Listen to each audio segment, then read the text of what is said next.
Britain's opposition Labour Party has unveiled its manifesto just weeks away from the general election.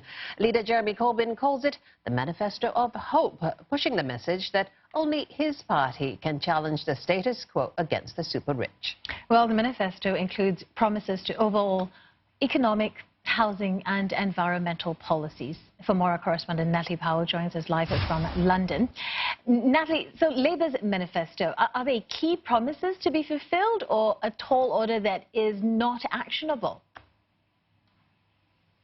Well, certainly this manifesto for hope, which is being dubbed by the Labour Party, or their other slogan, "It's time for a real change," they say is not a wish list. They say that it's fully costed. It involves things that are clearly big-ticket items for voters, including increasing house building, but particularly when it comes to social housing. So the Labour Party is pledging $100 billion towards that.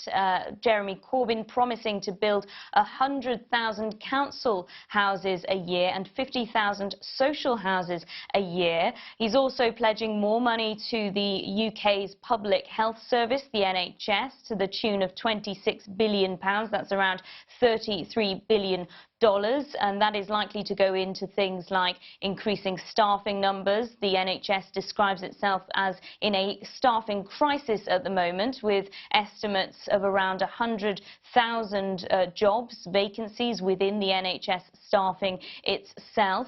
And he also announced things to tackle climate change, so the increase or creation, I should say, of green jobs. He also promised to reduce carbon by 2030, but that didn't go as far as pledging that the UK would become carbon zero by 2030. And one that's going down rather well with prospective students is that he's promised free university places to students as well. Now, the Labour Party says this is fully costed. When it comes to things like the housing promises, we have heard from fact-checking websites who've looked into this to suggest that actually it is possible to build these 150,000 social houses and council houses per year, but that will involve things like the builders being on board and grants towards those home builders as well. So certainly it does look possible. Labour Party say that they're going to fund this through increasing taxes, particularly to the richest in society, and taxes on things like second homes as well as borrowing. So they say it's fully costed,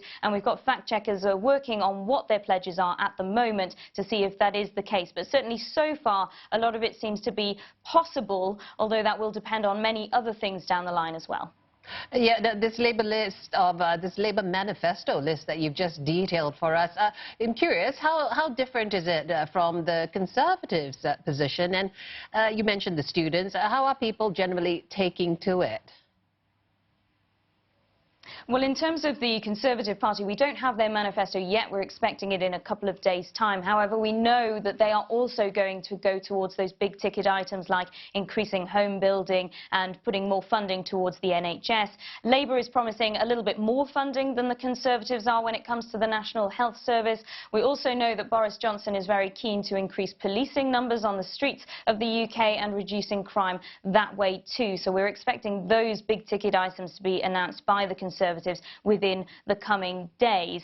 One thing that Conservative Party supporters are critical of the Labour Party with this manifesto about, though, is the fact that the Labour Party intend on borrowing more money. We've seen 10 years of austerity here in the UK under the Conservative government as they have tried to reduce the UK's deficit, and they say that it would be a disaster, Labour getting into power and borrowing more money. In terms of reaction to this manifesto, well, interestingly, on those students, while a lot of prospective students will be rather happy about potentially not having to pay to go to university, there are current students that have just come out of university with huge amounts of student debt that are questioning the Labour Party. What are they going to do with regards to the debt that they are currently under? Yeah, as always, Natalie Powell in London, many thanks detailing for us there the Labour's manifesto released today and really how realistic it is that they can achieve it, particularly financially.